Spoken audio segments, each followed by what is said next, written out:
Hello everyone, आज आप लोगों के 4 नंबर जो जेई मेंस में एकदम फिक्स हो जाएंगे इस टॉपिक के बाद। इसको ध्यान से देखिएगा, ठीक है। टॉपिक का नाम है हमारे पास ज्योमेट्रिकल आइसोमेरिज्म। सबसे पहले डेफिनेशन की बात करते हैं। It is a type of stereo isomerism where compound have the same molecular formula and same connectivity but different in spatial arrangement of groups due to restricted rotation. Definition से हमें बस ये पता करना है कि कौन सा कंपाउंड ज्योमेट्रिकल आइसोमेरिज्म शो करेगा, कौन नहीं करेगा और किस टाइप का करेगा, ठीक है। तो ध्यान रखेंगे, एक स्टीरियो आइसोमेरिज्म के पार्ट है जिसमें मॉलिक्यूलर फॉर्मूला सेम चाहिए, कनेक्टिविटी सेम चाहिए, बट स्पेशियल अरेंजमेंट जो एटम का होगा डिफरेंट होगा। पहला कंडीशन क्या है जीआई का? There must be restricted rotation. Double bond या साइक्लिक कंपाउंड अगर आपको दिख गया तो ध्यान रखिएगा वहाँ रिस्ट्रिक्टेड रोटेशन है। Each carbon of double bond must be have दो डिफरेंट ग्रुप्स होने चाहिए अलग अलग कार्बन पे। अब देखिए यहाँ पे जैसे पहला सिस्टर ट्रांसफॉर्म, डबल बॉन्ड है तो रिस्ट्रिक्टेड रोटेशन, मिथाइल है हाइड्रोजन ये दोनों आपस में अलग है, मिथाइल और हाइड्रोजन ये दोनों आपस में अलग है। और दो अगर सेम ग्रुप एक साइड में आ जाएंगे, जैसे मिथाइल मिथाइल सेम साइड में आएंगे तो उसे सिस बोलेंगे, अपोजिट साइड में आएंगे तो ट्रांस बोलेंगे। आगे चलते हैं।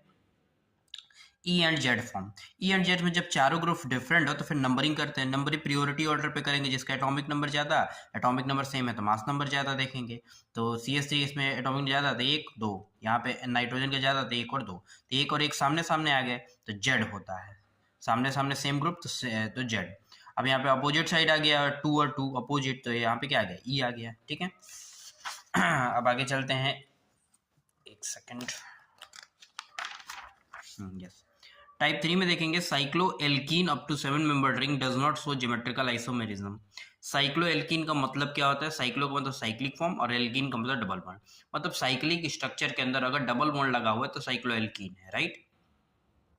तो साइक्लो एल्कीन जो 7 मेंबर्ड रिंग तक होती है वो ज्योमेट्रिकल आइसोमेरिज्म शो नहीं करेगी। क्यों नहीं करेगी? क्योंकि इसका ट्रांसफॉर्म एग्जिस्ट ही नहीं करता है, केवल सिस फॉर्म एग्जिस्ट कर रहा है। तो जहां सिस और ट्रांस दोनों एग्जिस्ट करेंगे वो ना ज्योमेट्रिकल आइसोमेरिज्म शो करेगा। यहाँ पे केवल क्या है? ट्रांसफॉर्म एग्जिस्ट नहीं करता, ठीक है। अगला फॉर्म आता है syn and anti. Syn and anti में वही ग्रुप देखना है। नाइट्रोजन है डबल बॉन्ड से, तो डबल बॉन्ड रिस्ट्रिक्टेड रोटेशन। यहाँ आर ग्रुप है और एक लोन पेयर, तो दोनों आपस में डिफरेंट। यहाँ लोन पेयर है और आर ग्रुप दोनों आपस में डिफरेंट, तो जीआई शो करेगा। अगर दो ग्रुप सेम साइड में आ गया तो सिन बोलेंगे, और अपोजिट आ गया लोन पे अपोजिट, आर आर अपोजिट, तो एंटी बोलेंगे।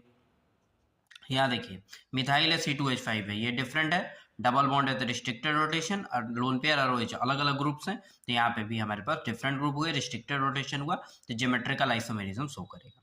साइक्लो एल्केन भी ज्योमेट्रिकल आइसोमेरिज्म शो करेंगे, दो डिफरेंट ग्रुप होने चाहिए। देखिए यहाँ पे एक मिथाइल है, मिथाइल और हाइड्रोजन यहाँ पे क्लोरीन हाइड्रोजन, तो दोनों अलग है और रिस्ट्रिक्टेड रोटेशन भी है, ठीक है।